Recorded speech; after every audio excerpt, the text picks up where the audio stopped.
اصلا ربطی به غرور نداره. من وقتی احساس نادیده گرفته شدن یا ناخواسته بودن کنم فاصله میگیرم، جدا از اینکه چقدر صمیمی و نزدیک بودم باهات.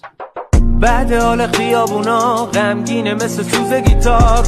اگه پسری و بالای 20 سالته حتما اینو گوش کن. بعضی از دخترام اگه دوست داشتن میتونن گوش بدن چون طرز فکرشون رو عوض میکنه. خیلی فرق هست بین پسری که ساعت 11 شب با خستگی میره تو جاش میخوابه و با فکر و خیال زیاد اصلا نمیتونه بخوابه، با پسری که همزمان با پول باباش میره توی مهمونی ها عشق و حال میکنن. خیلی فرق هست بین پسری که تمام جونشو میذاره و جون میکنه تا یه دونه ماشین ساده قسطی بخره، ولی یه پسر دیگه باباش سویشو میده بهش میگه برو حالشو ببر.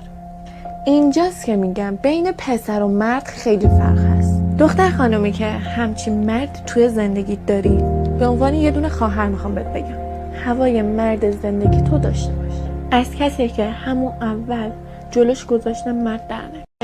وقتی شعر می‌نویسن عشقی دورم ولی میز و مبلا سیخ با میسن اینچی نزدیکم بی من ته خطم باستادم این بیخ کنیشن. بگو باشن دست بزنن جب فوچه بگو کف بزنن خالی بازی تو کارمانی با سو شعرام جای نفه کنن. صبح تا شب گله رو بیت وقتی گیر میکنن همه گله تو پیت. من خودم بیت طلبیم زنگ صدامه رو مغز گوشیت.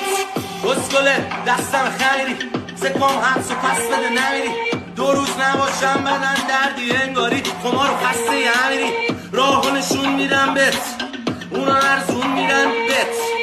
میدونه دلم ماشوبه همه میگم حالم خوبه دست خوش میزات بیره